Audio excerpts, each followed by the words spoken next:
Good morning ma'am. Ngasi nong chure. Pa akase mammi. Pura mamammi sise. Ninge yemda.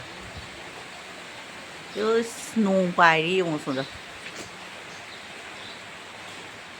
Du nong pai ba u ra yo.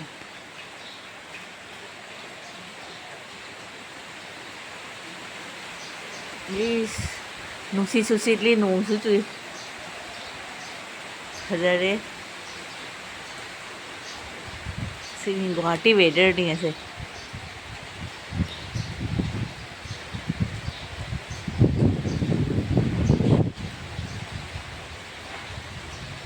जो नुसीते जुबी पामी से फजदरा जी उनसे मैं आऊँ आसाम की जुबी पामी ने नोंग चूरेंगा सिरी इंग बेनो इमोनुदा फेगी फिदानी सिसेंगा थोंगा बे कतले गाजर गतोगा चटनी सिसियो हापनी दुनिया ngasi से कच्चा बसे मैं आंदा सुम शेयर तो रहनी हम सिसने आम लोखी है हाइग्रू गा मोरोक ग्राइंडर तए असिना कालानी मोक तुनी अदुलुगा असिना गुड़ खरा हापगा असिगी चटनी सेमे मैम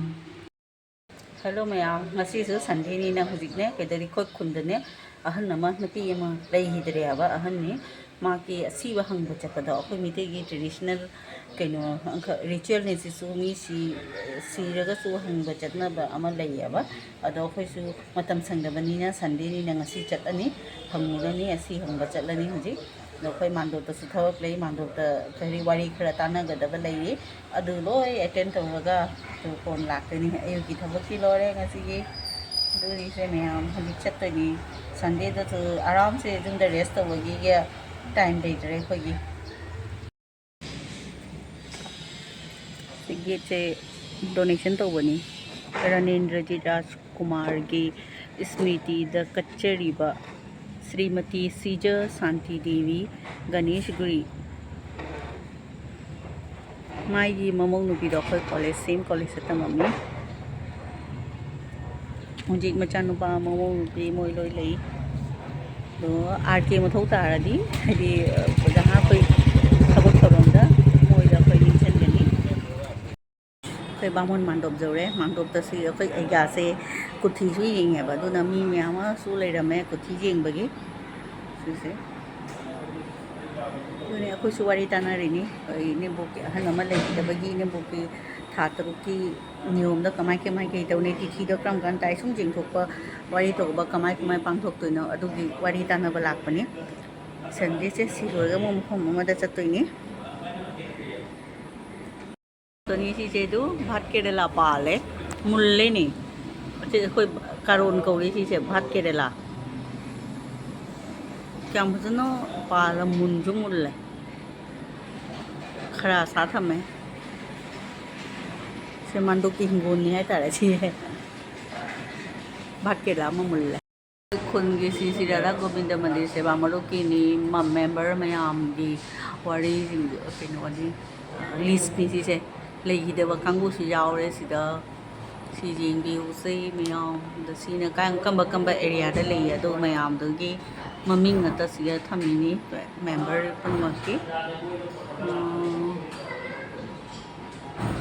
दुनी से जिंगसी सो सोई मार हेंगाब अंतीज हगया से मी खरगे ऐड तौद्री सिगा ममिंग से सिगा श्री श्री राधा गोविंद मंदिर अहम हई 1995 90 कनो कनाना प्रेसिडेंट ओरमी अदुसिंदो लोय असिगा लिस्टिगा यावरबनी A Suren Singh president 1995 to 98 20 सुगुंबा 95 तगी ने प्रेसिडेंट सेक्रेटरी तौना सिगा और एस्टैब्लिश 1967 कनो दा ओजिबनी सॉरी 1987 देगी ओजिबनी अब सिसे मांडोब से 97 देना पूरा ममिंग से हाना राधा गोविंद ओरमते दिसपुर चौखट मरुप हाइना लेरमी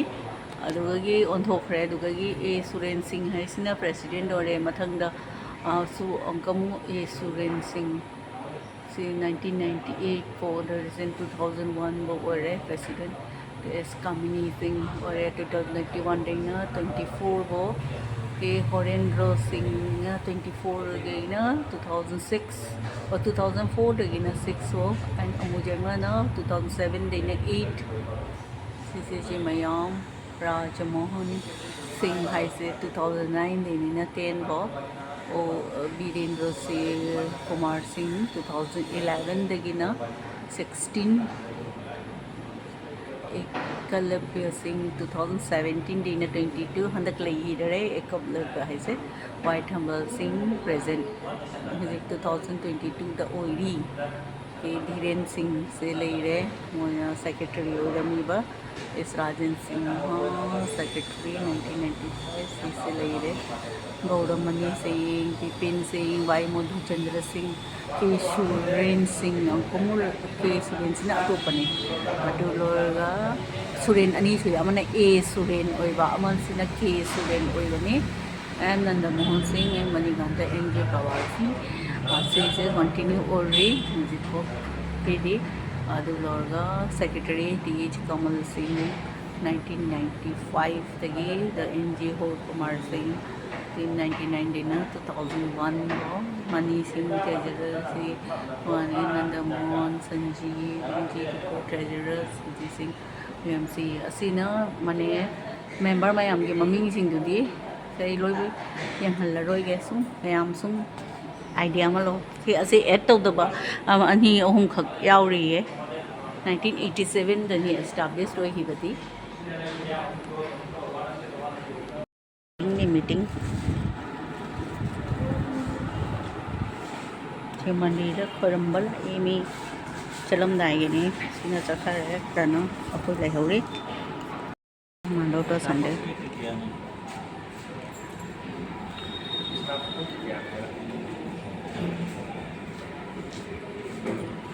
मैं मी सुलाय tissue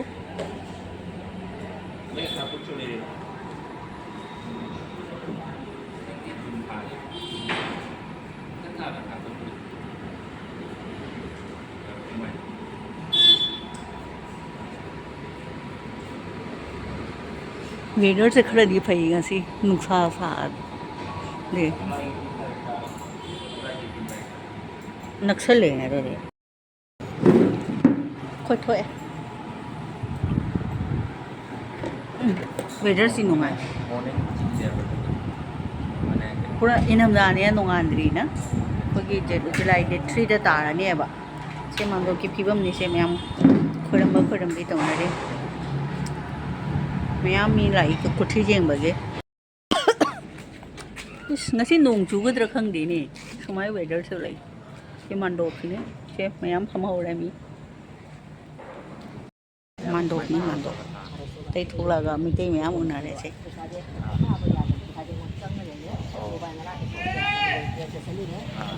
sasare mandop tara te video no mira लेगिदबा इमुंग मु जौरे जे मैम दे काय हंगबा लागनारी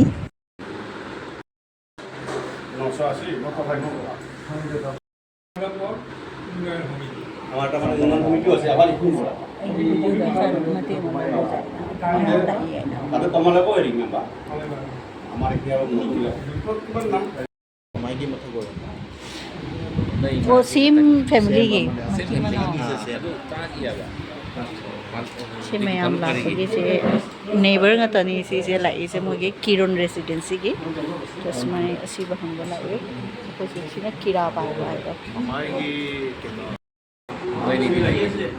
नि के हंगबला फले काय के मो चलम दाय के नि से इन वीडियो तौरने चलम दाय से जाम फजनै मो से हंगबला ए असंदर लई से नुपीनी अहन से लई इदब से मैम ले काय के लाए से दी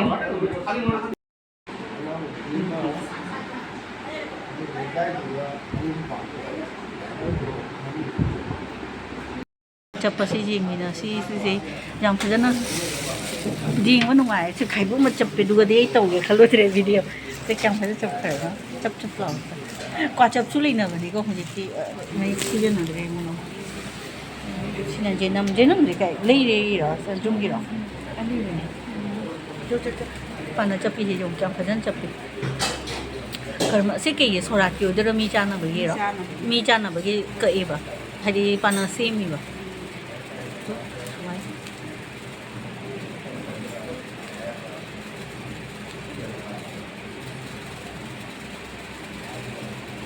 ꯑꯩ ꯌꯨꯇ꯭ꯌꯨꯕꯇ ꯆꯠꯈꯤꯗ꯭ꯔꯣꯕꯅꯤ ꯗꯤꯃꯥꯄꯨꯔꯗꯁꯨ ꯃꯤ ꯌꯦꯡꯗ꯭ꯔꯣꯕꯅꯤ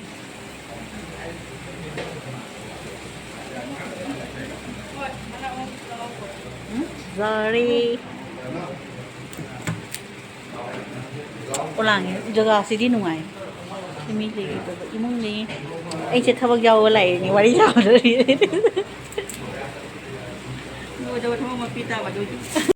ꯁꯤꯁꯨ ꯀꯌꯥꯝ ꯐꯖꯅ ꯀꯦꯆꯤꯅ ꯆꯞꯈ꯭ꯔꯅꯣ ꯀꯥꯇꯤ ꯄꯥꯅ ꯆꯞꯅ ꯂꯣꯏꯔꯦ ꯊꯕꯛꯇꯤ ꯆꯦꯅꯝ ꯂꯣꯏꯔꯦ ꯆꯦꯅꯝꯁꯤꯁꯨ ꯐꯖꯩ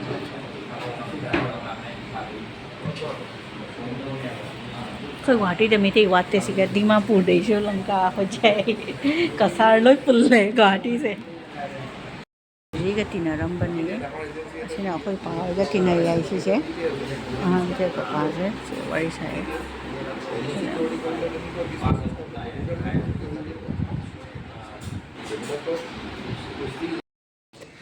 ꯍꯨꯏꯁꯦ ꯀꯌꯥ ꯅꯨꯡꯉꯥꯏ ꯇꯨꯝꯈ꯭ꯔꯅꯣ ꯌꯦꯡꯉꯨ